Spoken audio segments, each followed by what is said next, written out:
Hello, my name is Jennifer Strickland, and my presentation is over the public policy process. First, I'll tell you what the public policy process is. It is a goal-oriented course of action that the government follows in dealing with a problem or issue in the country. When an issue arises in our society, oftentimes many people will gather to find a solution while conducting the process of creating public policies. Some of the individuals who are involved in this process are, the President of the United States, Congress, the Cabinet, advisors, political parties, interest groups, federal and state courts, bureaucrats, and even the media. So that's a lot of people involved.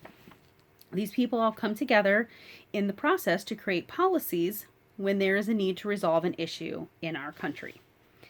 This is interesting because so many people from so many different walks of life work as a team in order to find a solution to the issue that's happening in our country. Before beginning this research, it was easy to believe that one small governmental group was making the calls on creating public policies for our nation. However, it's now evident to me that it takes a village to create a sensible and effective solution for society.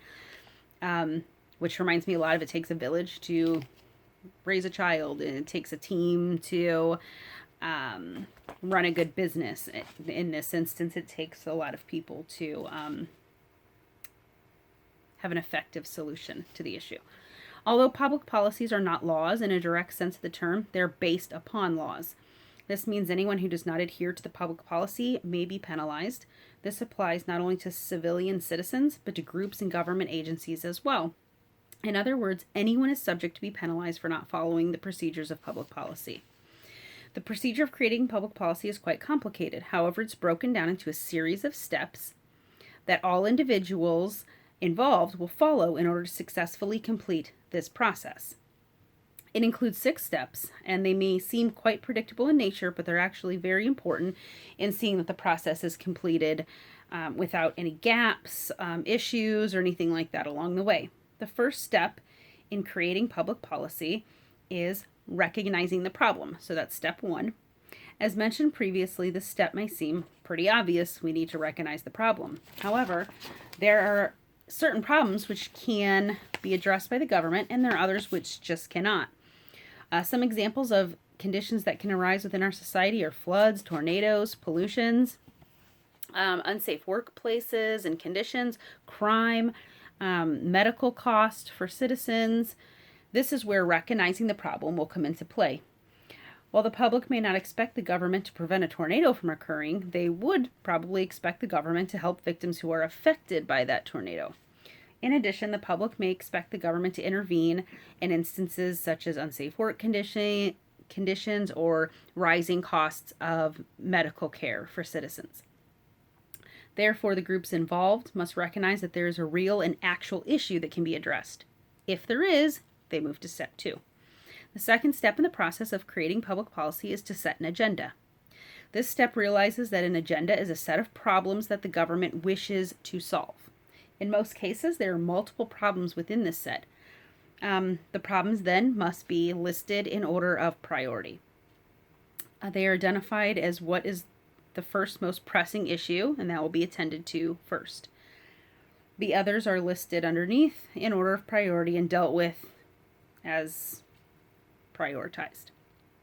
There are times when many issues must be bumped down in order to make room, such as instances as a new presidency taking place, a war occurring, a depression coming on in society, natural disasters could also be included in that. The third step within the process is formulating the policy. This step involves the interest of many different parties. So again, the president, aides of the president, the White House, special appointed task forces, legislators, private research groups, and other interested parties.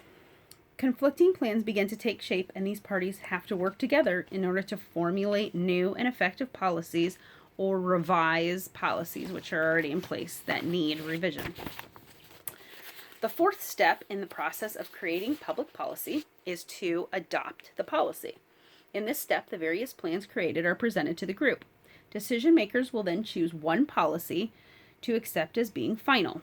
Many times, the policies are developed over time throughout a series of small steps and then eventually become complex policies. Other ways that policies are created when Congress passes a new law, which happens often. A president signs an executive order, or when an important case is ruled on by the Supreme Court. Moving on to the fifth step. The fifth step in creating public policy is the implementation of the policy. Most often, to go back for a second, in the fourth step, adopting the policy. Obviously, if there's already a policy in place, it would be revision of that adopted policy. So in the fifth step is the implementation of the policy. Most often, the administrative agencies and the executive branch see that the policies are carried out, in fact. However, there are times when the courts do need to get involved. In these instances, the courts will implement the decisions that they make. Whatever agency oversees the policy is enforced, and they will utilize methods of punishment if that policy is not adhered to. This is evident in situations such as revoking the driver's license of a bad driver or playing on people's intuitive side by posting signs suggesting that only you are able to prevent forest fires. This also works in reverse in the instance of offering tax breaks to those who contribute to campaigns for presidential elections or things of that nature. The sixth and final step in creating public policies is evaluating the policy. The purpose of this process is to determine whether or not the policy is accomplishing what it was set out to, or whether or not the policy is being carried out with efficiency. This step in the process often takes place over time. Contributions from all or many of those who were involved in the creation of the policy will be heard. These contributions often lead to disagreement, and the entire process begins all over again to iron out any issues. These policies are often time adjusted and or changed to allow for improvements. Although this is the final step in the process, it never really ends. It is a never-ending cycle which continues repeating itself and always allowing room for improvement. So anytime that something needs to be adjusted, anytime that a policy is put into place and an issue arises, they think they have everything ironed out, and here's the policy. An issue arises where something's not working right, they have to go back, open it up, and start all over again. Or you utilize the parts that are working, take out the parts that aren't, and go from there. This process is beneficial for society as policies are put into place in order to protect the safety and the well-being of all of our citizens. This process is additionally interesting in the sense that this six-step process can be utilized to implement policies in other areas of life. Not only in our personal lives, to solve issues at home, address a plan to fix physical property, address a plan to fix emotional stressors, creating solutions to problems while raising our children, as well as creating solutions to issues within any other personal relationships that we may have throughout the course of our lifetime. But also in the business world as well.